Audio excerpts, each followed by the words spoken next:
Recording. There we go. Thank you. Thanks, everyone. We'll go ahead and call the Economic Development and Tourism Committee meeting to order. It's September 14th, 9:30 a.m. I think what we're going to do today is start with our agenda item number 2, an update with the South Kitsap Community Event Center as we have guests joining us. So Lori, I think I'll turn it over to you. Okay, thank you. So first, thanks for inviting us over. It's good to meet all of you. Hopefully one day we'll all meet in person. So we have been working, let's see, we got our contract end of July, so we're into September now. So what we were working on for the last few weeks here was to narrow down, first of all, the top 3 site options that our team is going to do their assessment and concept plan for. We established a schedule so that by the end of this year, so end of December, or no, middle of December, I think you have a City of Council meeting right about the middle of December, we would have a presentation to you of the 3 concepts for the 3 site options. That way in January, you can make the final site selection, which is what we're calling phase 1A up to that point. And then what we are calling phase 1B is from the point of January where you select the final site, we go forward with our schematic design on that specific site and dive a little more into the details of the schematic design and the landscaping for that. So are they, I didn't want to dive too much into things that they already know. Should I just share my screen of the images we've been talking about, Rob and Nick? Yeah, Okay. let me make it so you can share it. Hang on a second. Okay. And then if you could talk too about the public outreach meeting you had last week, Lori, after you talk about the sites, Will do. that would be helpful too. Lori, I'm making you the host. You'll have to return that to me when you're done. Okay. All right, let's see here.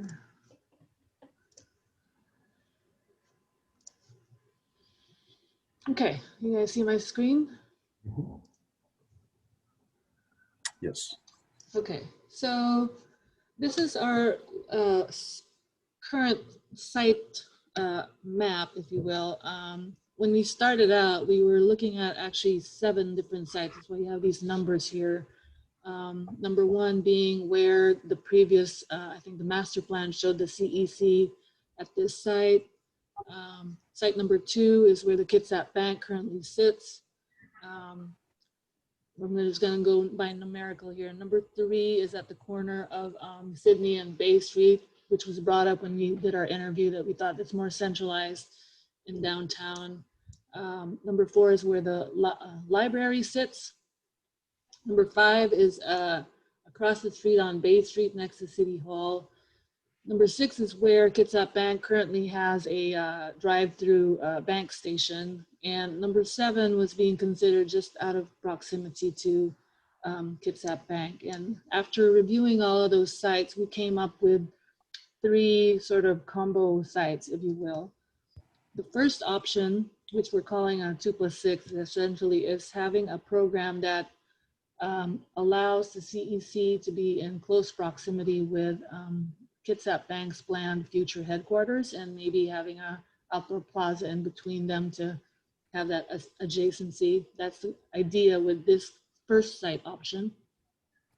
The second site option is using the library site along with the one that's across the street to see how we can integrate both those sites and figure out how the transport or Kitsap Transit is working around that area in relation to the Bremerton Ferry.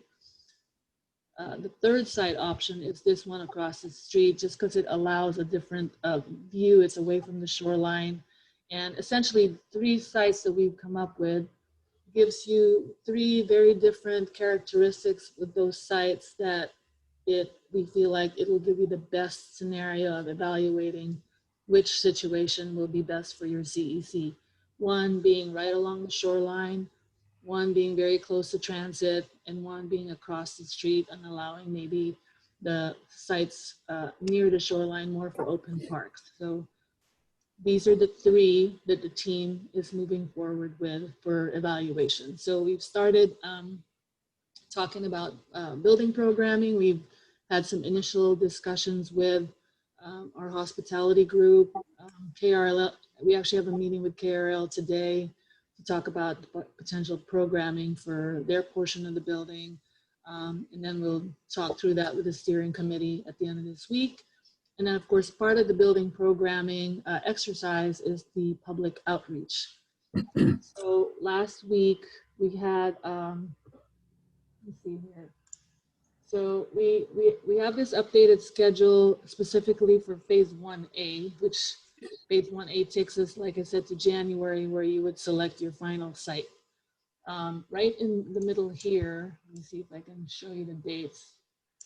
So right in between here is where our public outreach effort is happening. So what we talked about last week, there's sort of two parts to the public outreach. There's the public outreach survey, if you will, where in the original agreement with KPFD, this is supposed to be a public outreach meeting, but because of COVID, we're trying to figure out the best way to conduct, to get people's opinions. So we decided we would make this an online survey. And so we are planning to have that online survey right here where it says public outreach #1, the last week of September. So starting September 28th and leaving that survey open for 3 weeks until October 18th. So leading up to that date, the team is formulating the questions that would be asked in that survey from our hospitality discussions, and KRL will have a draft set of questions to show the steering committee with Mayor Rob and Nick and KRL as well, before that all goes online for public input. The other piece of the public outreach is an ongoing discussion about website updates so that people can go somewhere to see how things are going. That plan is still not 100% figured out because we have to have a little bit more further chat with Brandy, I believe, because we want to make sure we're maintaining public records properly and which site to host that. And so we'll discuss that once we get this public outreach survey out the door. We wanted to focus on this one because we need to get this going so that we can get their input for the final program for the building. Let's see. That's where we sit. So we're hoping here that by mid-October, we've got our program figured out and we can start our conceptual design here, which we're going to start as we're not even before that survey happens. We're going to do some preliminary work already and plug in that information that we get from the public to see where we land. So the intent here is right around middle of November, we have a preliminary concept plans to share with the steering committee, get some comments and feedback so that by December, we can present it to City Council for their final selection. So that's what we have. Did I miss anything, Rob or Nick? I think it's covered it well. Okay. Questions from you guys? Not really a question, just kind of an obvious statement, just as we go through this process. Please keep us kind of updated on parking, for this facility and the different demand times and what that may look like. And if there is partnership with Kitsap Bank and other parking facilities, just to understand that. And then I also find it interesting down at the Myrie site, just with the current connectivity with the Bay Street pedestrian pathways, interesting as well. And obviously the foot ferry system. Yeah. Okay. Sean, that's a great observation. One of my statements at our last meeting was some of these sites may involve us taking existing parking, and we have agreements with whether it's the port or other organizations or use agreements. And so if we take parking, we're going to need to find a way to give parking to replace that parking. So so that was something that was mentioned at our meeting a week ago. How are we letting people know about the survey? Are we sending postcards? So one of the things that we're doing, Councilmember Chang, is we're going to bring an outline for public participation to the council to vote on the 22nd, I believe is our target. And so we're going to list all the people we're contacting. It's like a basic public participation program. and that will specify all of the outreach that's being done. We did send postcards with the initial downtown plan EIS that we are doing. I think that this project has a smaller footprint, but we'll still do some mailing within proximity of the project. We haven't determined the exact dimension of that radius yet. And we talked about the fact that, so there were 3 groups in our public outreach conversation last week. Obviously, the City of Port Orchard was one of them. KRL was another. And our consultant, Serotonin, who did the Imagine Port Orchard website last time and did the public outreach efforts in the initial effort to get some funding for the project. So between those 3 groups, they have email lists of certain groups of people that we feel like maybe some are missed by one, so that we could reach a diverse set of folks.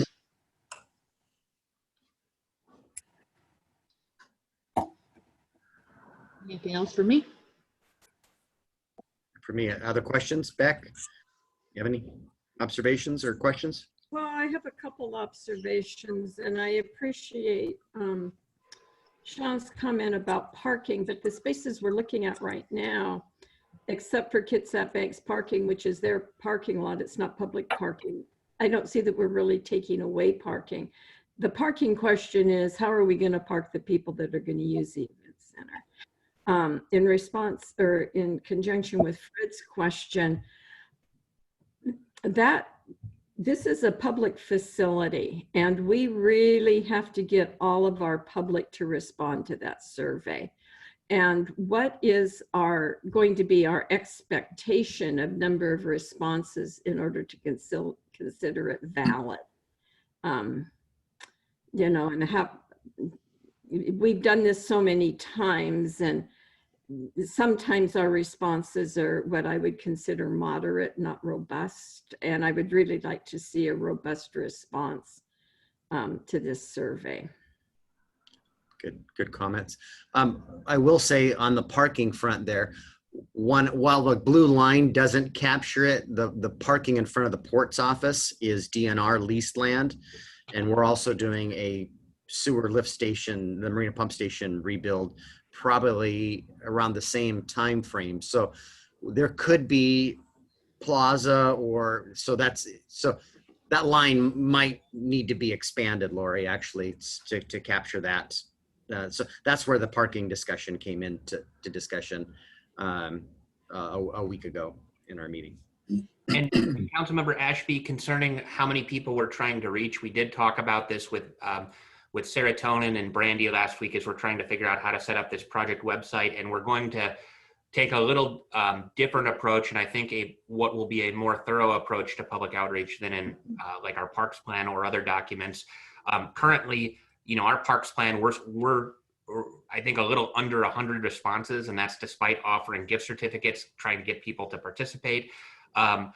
Serotonin seemed to think that based on the participation they had as part of the Imagine Port Orchard campaign and their existing contact list, that they should be able to do better. We're also relying on contact information from the library that they have for their membership, which, because this is a library facility, we think that the participation will be better. But, you know, I think in the low hundreds of responses is probably about as much as we can squeeze out of Port Orchard based on our recent experience in outreach. But this is still to be determined.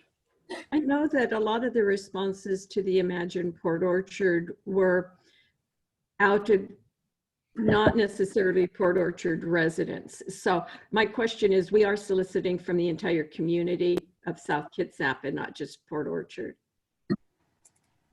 That's correct. And one of the things that I've asked that we do is make sure that we determine whether a respondent lives in the city, works in the city, or lives outside or works outside of the city, to try to figure out how, you know, obviously the library facility serves a larger population than just Port Orchard, but other portions of the building are going to be more of a city facility. And we want to try to figure out what people in the city are saying versus what people in the South Kitsap region are saying.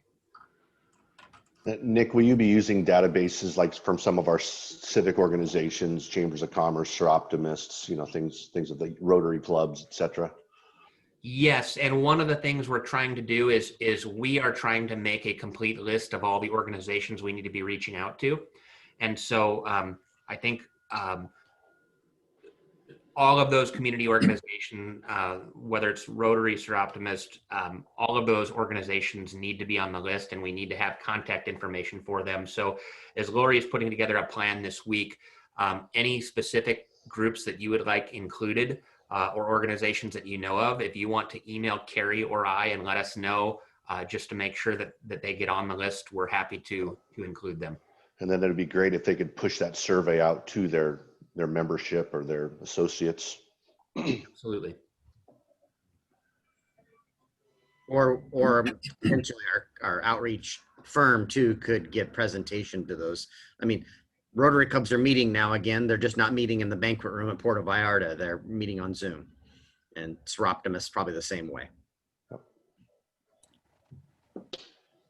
Carrie, put down the Port Orchard Lions. That's a real active group. I'll see if I can get contact information for you. Okay. Great. Any other comments? I'm curious. Going back to the outreach, can we do something through the McCormick Woods Homeowners Association? Get them on the list. Okay. Gary, do you have a comment? Just curious, in conjunction with looking for sites for a community center building, which is probably going to take up most of the entire site, are we looking at other potential places where we can add parking in the downtown core that might be a possibility, like acquiring properties that are strategic and maybe maybe nobody's approached the owner about acquiring the property, but now's the time to do it?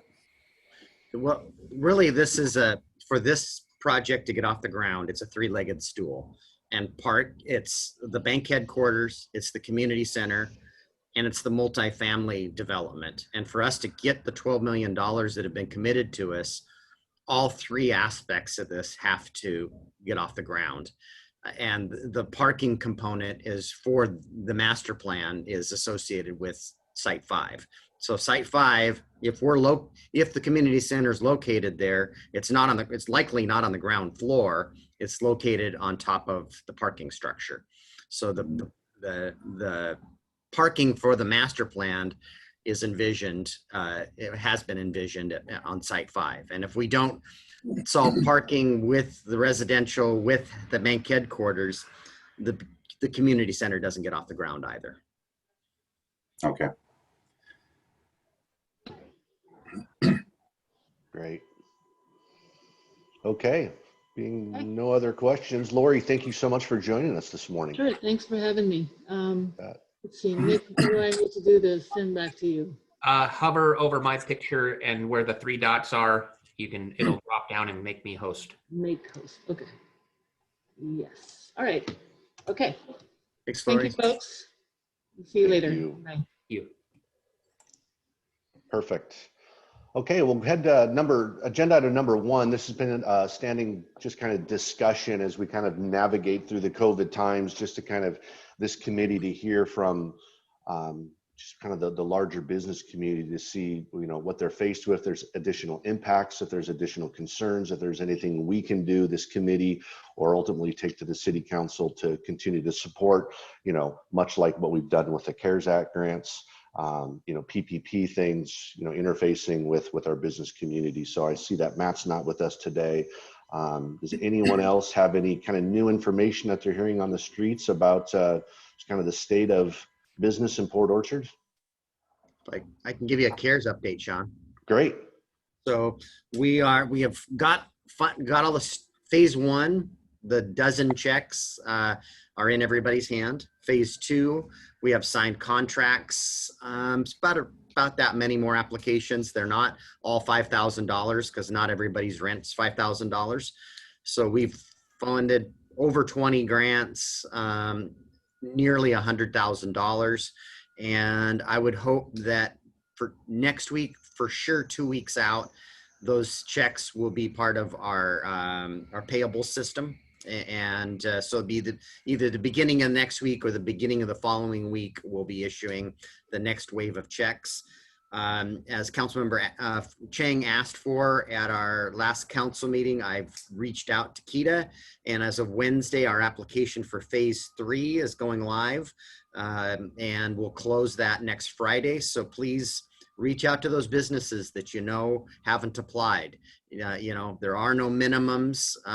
Employees can't have more than 15 employees. You gotta be a tenant in a building, and it's your rent, because it's rent relief, and you have to measure gross revenue second quarter 19 to second quarter 20, and you have to have COVID impact, meaning your revenue is lower. So that's really the only criteria. I mean, there's other issues though, but those are the big ones that have gotten people submit an application. And you know, being a home-based business doesn't qualify, and if you own your building, you don't qualify. Other than that, you can be a sole proprietor, corporation. So we've got another $216,000 that I'm working hard to try to get on the streets. And as I said, we've got phase 3 out there. There's been discussion, and we'll continue to discuss tomorrow night, utility assistance to our residents. I am working with the school district, and I've got our attorney working with their business manager. They have a need for low-income students for Wi-Fi hotspots. They won't necessarily be citizens of the city of Port Orchard, but they don't have access to this money. It's a relatively small amount, $5,000 for 100 devices that are $50 a piece. And then the school district will own those devices and be responsible for the IT support of those devices. And they'll go from family to family as there's need. I'm trying to get a local service club, or the school district ultimately would have to pay for the monthly service on those devices. That's all I have on the CARES front. Beck, Beck? Can I say something about CARES? Have we looked at all, or is there any way that we can get support to our daycare centers? Because I know that daycare has become an issue during COVID. So I just didn't know if there was any way we could get money to those folks. Last question. Thanks. you know, one thing will be interesting here in the coming weeks, the current restrictions related to, you know, indoor dining, while the table size hasn't changed here in the last few months, 5 people or fewer at a table indoors. What did change is everyone has to be from the same household. And so I know a lot of our restaurants have outdoor seating areas. It's been nice. If you're outdoors, then you could be with people outside of your household. But as our weather changes and temperatures drop and the rains come, that could be pretty problematic for our restaurants. So I think that's something to keep an eye on too. And it might be worthy of our city to maybe, I know there's a lot of push going on right now with the governor to relax that a little bit, because that could be devastating. Mm-hmm.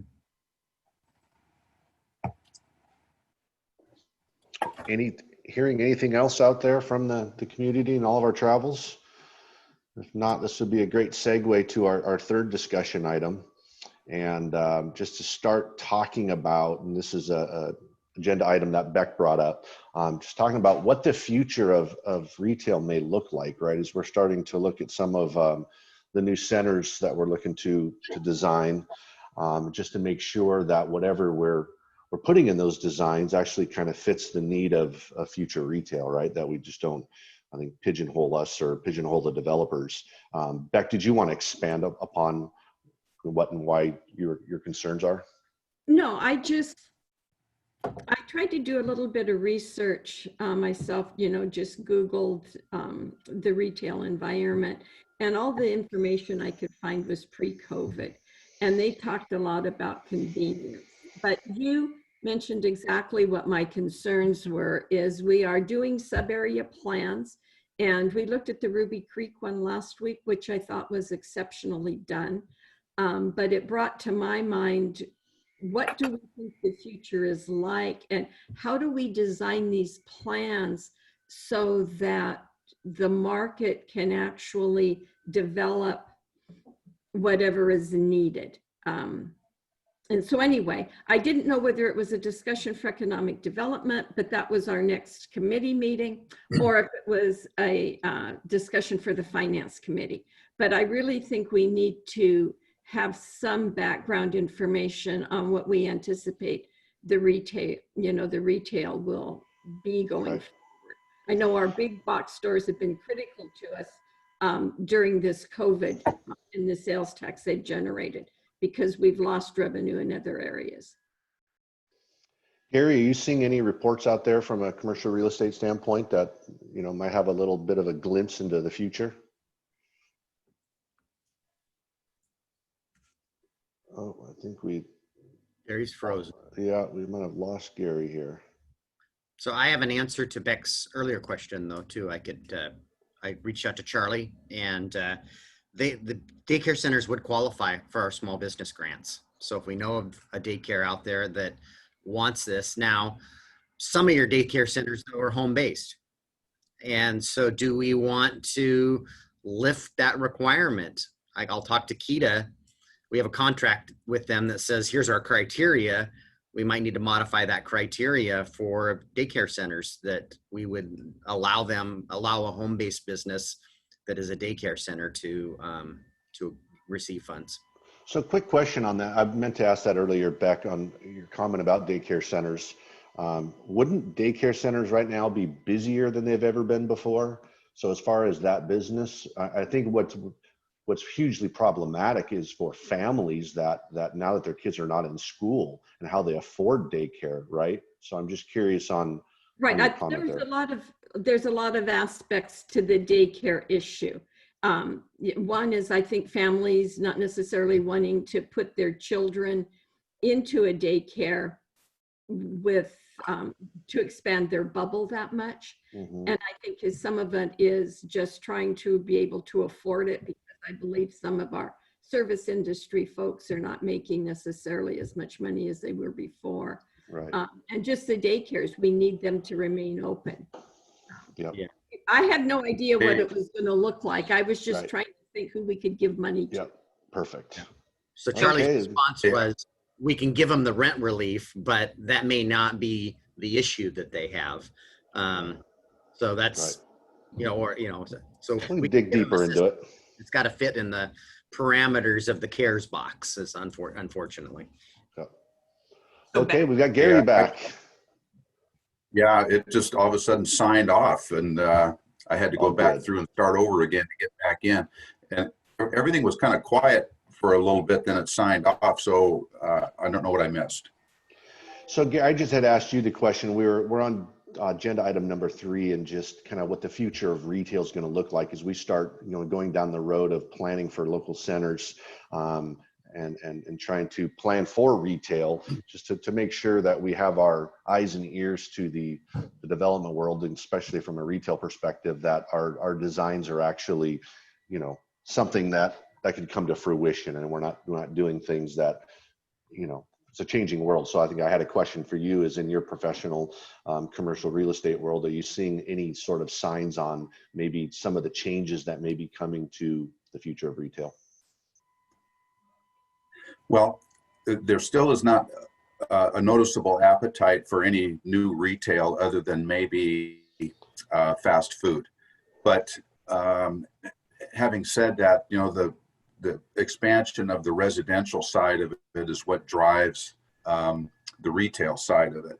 And as everybody knows, we're slated to have some huge growth on the residential side in South Kitsap. That's going to bring attention. We've lost him again. It's that they can't Blame- support. They have it dial up out at the port offices. We'll blame the forest fires. Okay. So I had a question, Councilmember Ashby, about the sales tax information, and I'm still working to get access to the sales tax data that is provided to the city. But does the reporting that we get show the difference between in-store sales and online purchases from those retailers? Because my thought is that if they're commingled, it's hard to say whether the increase is actually delivery to an address versus in-store sales. Right. I don't know, Rob, I think that we get a line item for Amazon, but I don't know that we get for like Walmart, who does online. I We do. don't. I can't answer. We can dial down to a business. It's not, it isn't sorted that way. It's a convoluted report, but I can, But can you differentiate between online sales and in-person sales? I think so. Maybe not to the business, not Walmart. I'm not positive a Walmart sale is a Walmart sale, whether it's in the store or because Walmart does online retail too. And so No, does, absolutely. It would just be interesting to see that, you know, some of this growth, how much of it is coming from people at home buying things online versus maybe just going to the physical box store more often. And I, well, a lot of these businesses are doing, you know, you order it online and you drive up and they load your car now. It's becoming Yep. even restaurants. Yep. I purchased a report from a proprietary company that compiles data on sales tax growth, and I think 2 years ago I shared some information with this committee that was saying that the online sales from brick and mortar stores was increasing like something like 15% year over year in growth, which is part of the reason that when we looked at our commercial real estate supply versus our residential supply, we're realizing that residential houses are transitioning into sales tax generators because of destination-based sales tax revenue. And I don't think the state really does a good job of breaking down how much of this is being delivered to a house. Like exactly, Walmart's the example. It's one line for Walmart, whether it's an online sale, a curbside pickup, or an in-store pickup. And it doesn't tell you whether the growth is occurring from online purchases versus in-store purchases. Gotcha. Gary, we got you back again. Was there anything you wanted to add to your last statement? Only that I do feel that, you know, there probably isn't sufficient retail in South Kitsap to serve the expected growth. So I think the growth will be coming in that sector. We're just going to have to wait for it.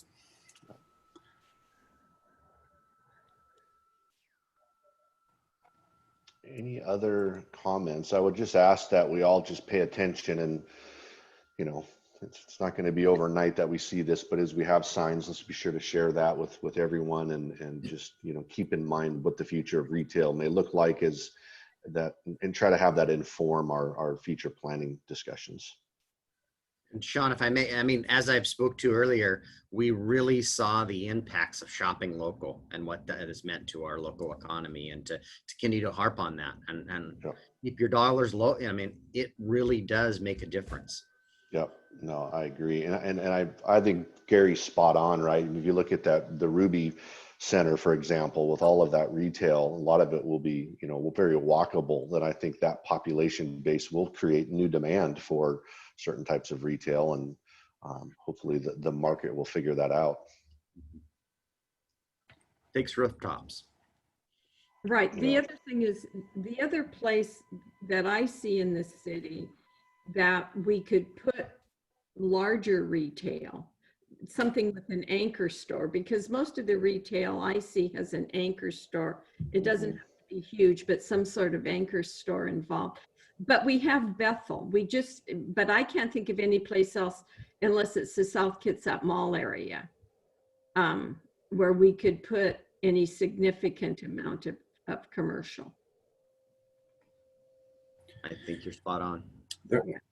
Yeah, I think the only other spot is the Upper Mile Hill area in the county, in the UGA that's not yet annexed, where the old QFC was.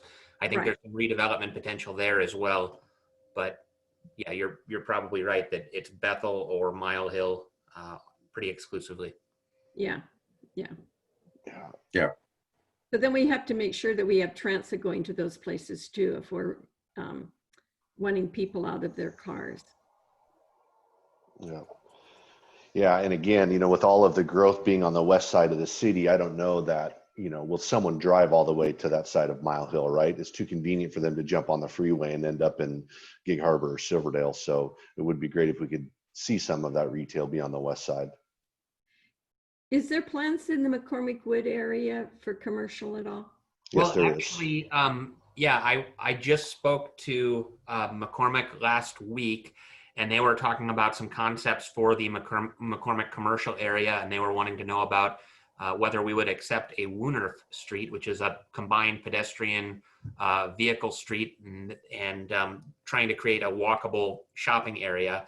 I don't know that that includes big box retail, but it certainly includes retail type development. So The services. So yeah, Nick, maybe you could could you share that offline with this committee?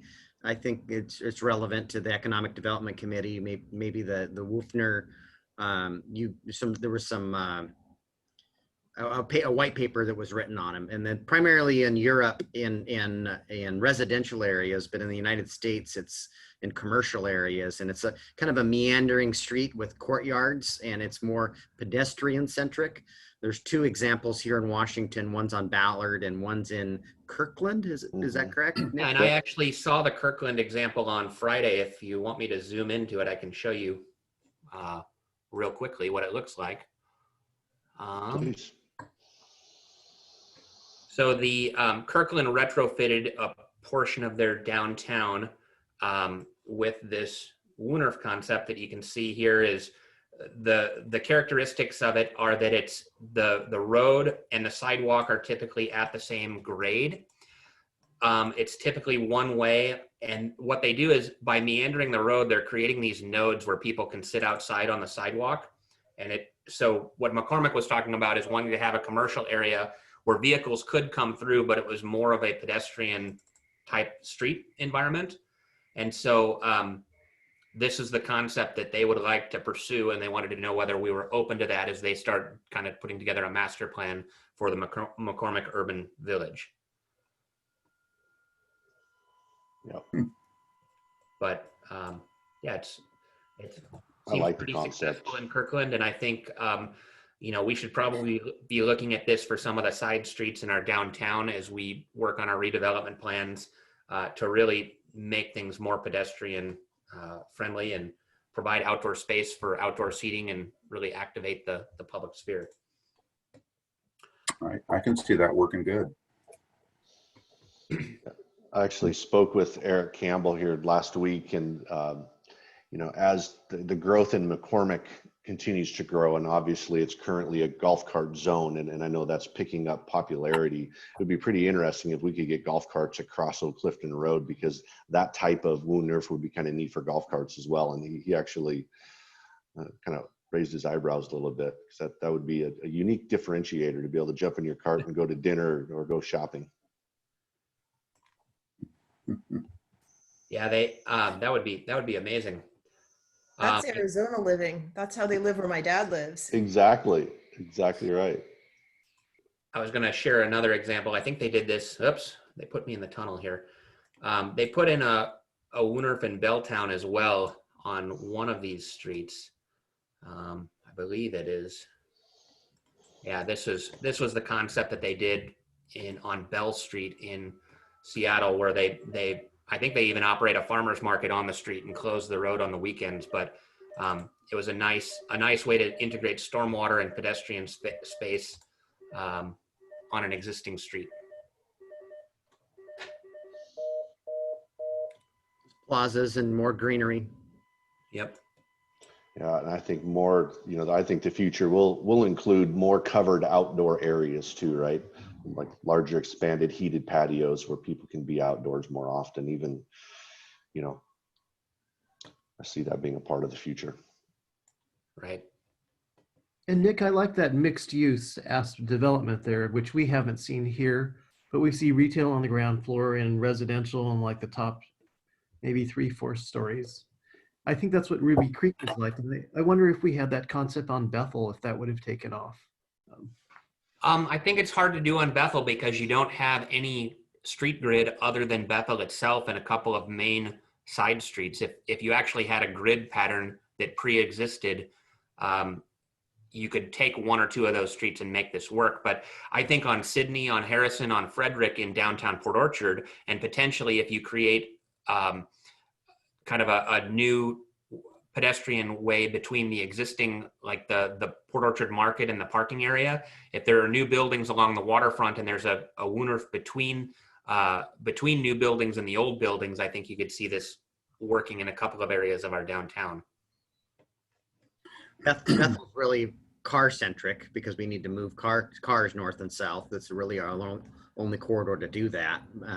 This is turning areas that to being pedestrian centric, and I'm not positive that we could do that on Bethel. Okay, anything else for the good of the order today, everyone? Yeah, I had two things. In your packet, we did provide a report on permits that have been issued and submitted, I believe. And I just wanted to note for the group that the Sedgwick multifamily building permits have been issued. There's 5 buildings there. 3 of the building permits have been issued, which means impact fees have been paid. The other 2 buildings should be issued in the coming weeks.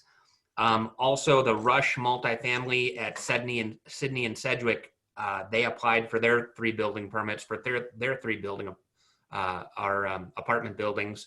And so the things that I've been alerting you to over the past couple of months are definitely moving forward and appear to be happening. I think actually at Fred Meyer, you can see that they're clearing that site already and trying to get that built. I would expect those apartments to be finished maybe late 2021, end of summer, maybe 2021. That's great. The other thing, Mayor, do you mind if I talk about the annexation issue? Sure, go ahead. Fairly new. So we have received an inquiry from somebody wanting to annex property on Bethel South, just south of Fred Meyer. This is only 5 individual properties, and it's a relatively small area, and the amount of work that is involved in an annexation makes me hesitant to only move forward with this area. We're doing some analysis on the economics of annexation, both based on the property tax revenue that would come in, the liabilities that exist, and unfortunately we don't have access to sales tax data for outside of the city. But the 2 businesses that I think would be beneficial from a sales tax standpoint are Aero Lumber and the landscape supply facility down near 16 where Bethel crosses Highway 16. And so we don't really know what the revenue benefit would be for the city if we were to annex some or all of the Bethel corridor. But presumably in the next 60 days or so, we're going to have a petition, and the city council is going to have to either accept, modify, or reject the petition so that they can actually circulate and get the official certified signatures on an annexation petition. And so I think what we need to be thinking about is, are we going to accept just these 5 properties who are yes votes for annexation, or do we want them to try to work with additional neighbors in the area to make a bigger annexation happen, and potentially prior to the county looking at their comp plan because they've contracted the UGA previously? I don't know that the county has a real desire to keep this area in the UGA. And one way to prevent them from tinkering with it is for it to come into the city. And so with Gary here, I figured he may know people who own property in the Bethel South corridor. But this may be a good point in time, especially because we haven't started our 2024 comp plan update. If we're going to annex this, I want to make sure that we have plans for it in our 2024 comp plan. And the next 12 to 18 months is about the limit of where I feel comfortable making annexations before we start that planning process, because the annexation can be really disruptive as you're doing your buildable lands analysis and mapping and goals and policies and planning infrastructure. Hey, Nick, what's the underlying zoning of the 5 parcels that are requesting annexation? County's highway commercial primarily.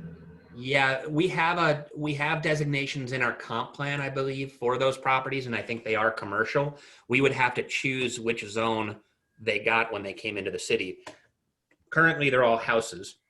Okay. So I don't know whether they're annexing with the intent of redeveloping, or if there's some other impetus for their annexation related to what the county is allowing them to do, or who knows what. So How far south do those go? Well, that's what Nick and I talked about. Nick was talking about doing something bigger.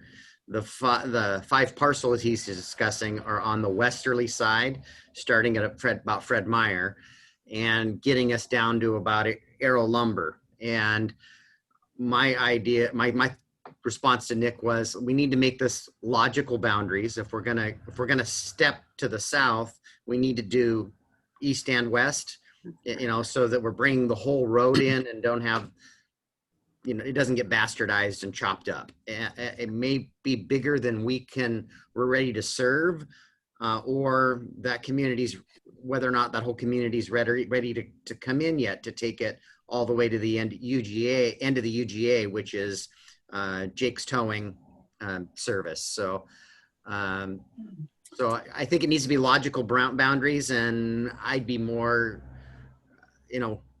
excited about it, I guess, in bite-sized pieces. Right. I think that the logical boundary right now is Ives Mill Road. If you took everything on both sides of Bethel down to Ives Mill Road, that makes a logical regular break point, but it doesn't actually bring in any really high value or revenue generating properties, but it does bring a pretty expensive piece of Bethel into the city that then we are responsible for. Arrow Lumber is pretty far to the south here. Right there where your cursor is. Yeah, down here at Cedar. And that's probably the most valuable thing in the entire corridor. Although once you get down, I mentioned the landscape supply facility. I think that's this property. That's the towing facility. Yeah, Here's just the landscape just supply. north. Yeah.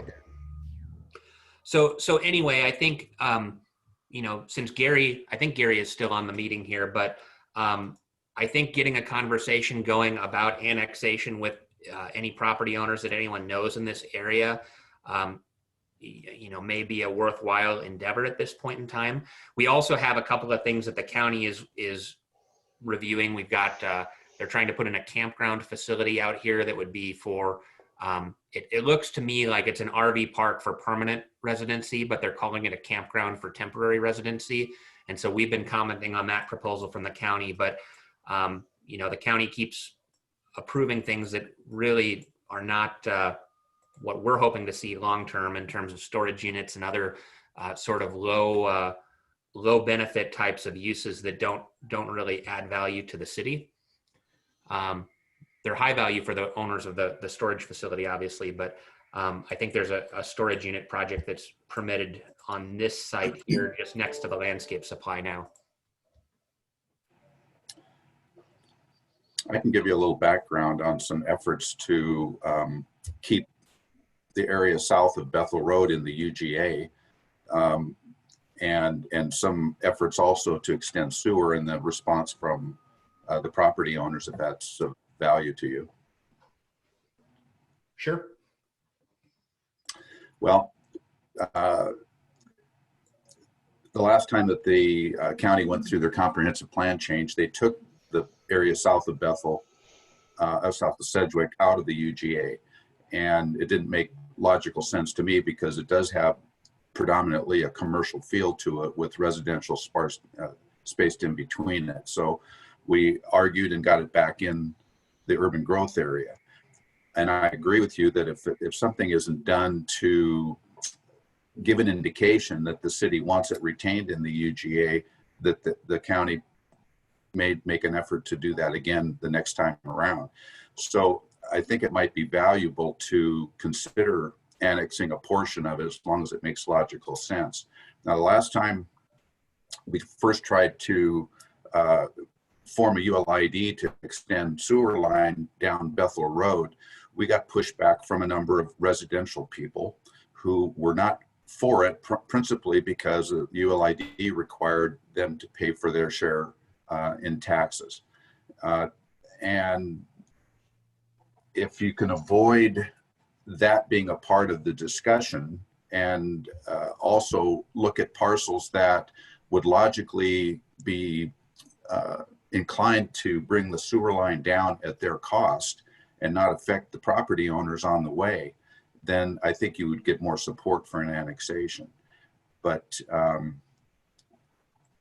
the plan to extend the sewer line down started with a large plan to just do it all in one shot, and then it got morphed into doing it in phases, so you could take off, just work your way south as projects would come forward and connect to the sewer line. So that's about where we left it the last time.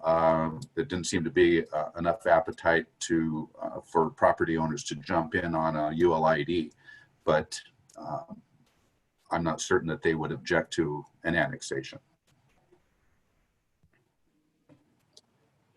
So regardless, more to come on this. The 5 properties that want to come in are just this little small area south of Fred You're Meyer not here. sharing your screen right now. Oh, I was under the impression I was sharing it. Sorry. So the urban growth area is the red line, the dashed line, or I'm sorry, the city boundary is the red line. The dashed blue line is the urban growth boundary. And so the property I've outlined in red here and green, these are the handful of properties that want to annex right now. And I so think Evergreen Floral Mhm. Business is up in there, or is that It's the across next? the street, I think that's farther south. Okay, all right, further south across the street. Yeah. okay. Yeah. I agree that going to Ives Mill Road makes a lot of sense on both sides of the street to do an annexation as a first bite anyway. Right. And I would add that Ives Mill, when, Lars Klinsland's been talking about developing these 2 large pieces and connecting from Bravo Terrace. One of the things that we'd like to do is see that project connect through on Ives Mill with an exit onto Bethel. And so bringing the Ives Mill right of way into the city with the intent that that's a developer funded improvement would hopefully help make that project go without needing county sign off on that project in the future. Mhm. So anyway, I'm Yeah, going that to makes talk to sense. the party who contacted me about annexation, and I'm going to say that you're free to bring the petition forward to the city. We're considering whether or not the area needs to be expanded, and so if you know other neighbors in the area between Ives Mill and the city boundary that are interested, please start talking to those folks, and let's see if we can make this a more complete annexation rather than a piecemeal type approach. Yep, Mhm. makes sense. The other thing is that when the property, before we brought it back into the UGA, a lot of the parcels were zoned mixed use, which was a useless zoning in the county. And so when they brought it back in, they changed any property that was not being currently used as commercial. They gave it a residential zoning, which I'm still not sure is the best way to look at it. I think, along the main corridor there should be a commercial application on properties that front Bethel Road, but maybe taking a more developer or development approach to how it would shake itself out in the future if your intention is to annex them into the city would be a better way to do it. And then look at that as you do annex properties in, what makes the most sense. And the city's been doing a wonderful job of looking at every property and how they want the city to look and assigning appropriate zoning in that regard. And I think the city would probably do a better job.